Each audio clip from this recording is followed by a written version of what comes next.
Hello students, आज हम mycology को स्टडी करने वाले हैं।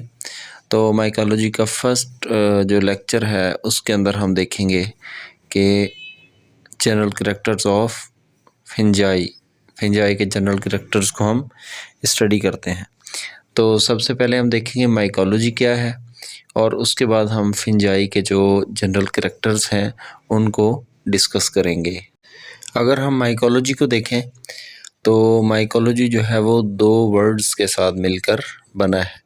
नंबर 1 माइकस और नंबर 2 जो वर्ड है वो है लोगस। माइकस मीन फिंजाई और लोगस मीन स्टडी। अगर हम इन दोनों को कंबाइन करें तो उससे बनता है mycology mean the study of fungi. The study of fungi is known as mycology. Fungi की स्टडी को हम माइकोलॉजी कहते हैं। और अगर हम फंगस की स्टडी को देखें तो वो हम डिवीजन थैलोफाइटा के अंडर करते हैं। मीन के थैलोफाइटा डिवीजन जो है उसके अंदर फंगस को स्टडी किया जाता है। ये है हमारा इंट्रोडक्शन ऑफ माइकोलॉजी। अब हम आते हैं जनरल कैरेक्टर्स ऑफ फिंजाई की तरफ।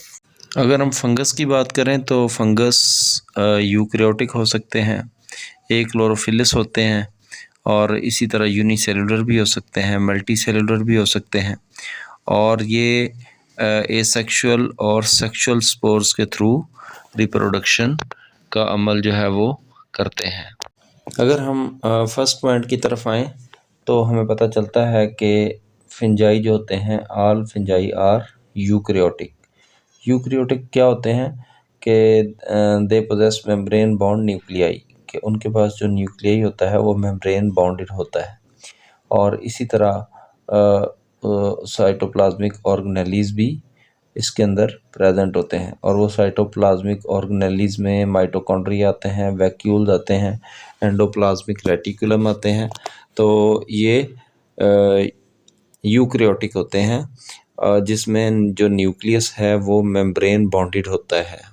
अगर हम इसके सेकंड कैरेक्टर की तरफ आएँ तो ये मोस्ट आर फिलामेंटस।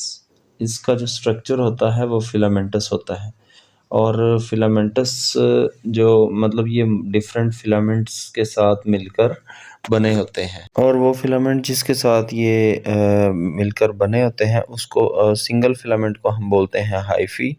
और अगर हम वो नेटवर्क हाइफी का एक नेटवर्क देखें जिसके अंदर बहुत सारे हाइफी होते हैं तो हम उनको क्या बोलते हैं, माइसीलियम। मतलब कि अगर एक होगा सिंगल फिलामेंट होगा तो उसको हम हाइफी बोलेंगे और अगर वो जो नेटवर्क होगा हाइफी का उसको देखेंगे तो हम उनको क्या बोलेंगे, माइसीलियम। अगर हम फिंजाई के नेक्स्ट कैरेक्टर को देखें तो जैसे हमने पढ़ा कि ये मल्टी सेलुलर होते हैं तो इसी तरह ये यूनिसेलुलर भी होते हैं। फिंजाई जो है वो यूनिसेलुलर भी होते हैं और यूनिसेलुलर फिंजाई की जो एग्जांपल है वो है यीस्ट। यीस्ट जो होता है वो यूनिसेलुलर होता है। अगर हम प्लांट्स की सेल वॉल की बात करें तो प्लांट्स की सेल वॉल जो होती है वो सेलुलोज से मिलकर बनी होती है और अगर हम फिंजाई की बात करें तो फिंजाई की जो सेल वॉल होती है वो काइटिन से मिलकर बनी होती है। लेकिन यहाँ पर एक एक्सेप्शन है। अगर हम उस एक्सेप्शन की बात करें कि वो एक्सेप्शन क्या है तो एक्सेप्शन ये है कि जो ओमाइसिटीज़ है, ओमाइसिटीज़ जो है वो उसकी जो सेल वॉल होती है वो सेल्यूलोज से ही मिलकर बनी होती है। फिंजाई की जो सेल वॉल होती है उसके अंदर काइटिन के अलावा ग्लूकेन्स भी पाए जाते हैं।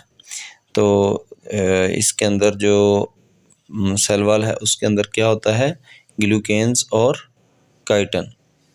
अगर हम फिंजाई के जो रिप्रोडक्शन की बात करें तो फिंजाई सेक्सुअली और असेक्सुअली दोनों तरीक़ों से रिप्रोड्यूस कर सकते हैं। मीन के सेक्सुअल रिप्रोडक्शन भी इसके अंदर प्रेजेंट हो सकती है और इसी तरह असेक्सुअल रिप्रोडक्शन भी इसके अंदर प्रेजेंट हो सकती है और ये इसकी रिप्रोडक्शन स्पोर्स के थ्रू होती है। अगर हम इसके न्यूक्लियस की बात करें तो ये मोस्टली हैप्लॉइड होते हैं। हैप्लॉइड न्यूक्लियस के साथ ये मल्टी न्यूक्लिएट होते हैं। बहुत सारे न्यूक्लियस प्रेजेंट होते हैं। और जो एक्सेप्शन हमने इसके अंदर पढ़ी थी ऊमाइकोटा की जो हमारी डिवीजन थी, तो उसके अंदर जो न्यूक्लियस होगा वो डिप्लॉयड होगा। बाकी फिंजाई के अंदर जो न्यूक्लियस होंगे वो हैप्लॉयड होंगे ऊमाइकोटा के अंदर, और सम यीस्ट्स के अंदर जो है वो न्यूक्लियस वो क्या होगा, डिप्लॉयड होगा। अगर हम नेक्स्ट कैरेक्टर को देखें तो वो है ए क्लोरोफिलस, मतलब कि इसके अंदर लैक ऑफ क्लोरोफिल होता है, मीन के इसके अंदर क्लोरोफिल पिगमेंट्स जो हैं वो प्रेजेंट नहीं होते हैं। जब क्लोरोफिल प्रेजेंट नहीं होगा तो ये फिर फोटोसिंथेसिस भी नहीं करेगा, और जब ये फोटोसिंथेसिस नहीं करेगा तो मीन के ये अपने फूड खुद प्रिपेयर नहीं कर पाएगा और ये दूसरों के ऊपर डिपेंडेंट होगा।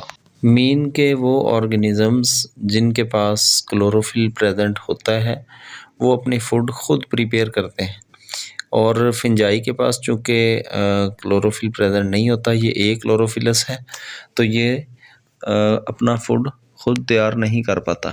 तो अब क्वेश्चन ये है कि जब ये अपना फूड खुद प्रिपेयर नहीं करता तो ये अपना जो है वो फूड कहाँ से लेता है।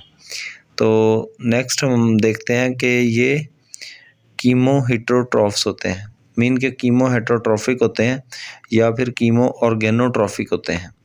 तो ये क्या करते हैं, ये अपनी एनर्जी जो है वो ऑर्गेनिक सोर्स ऑफ कार्बन से हासिल करते हैं।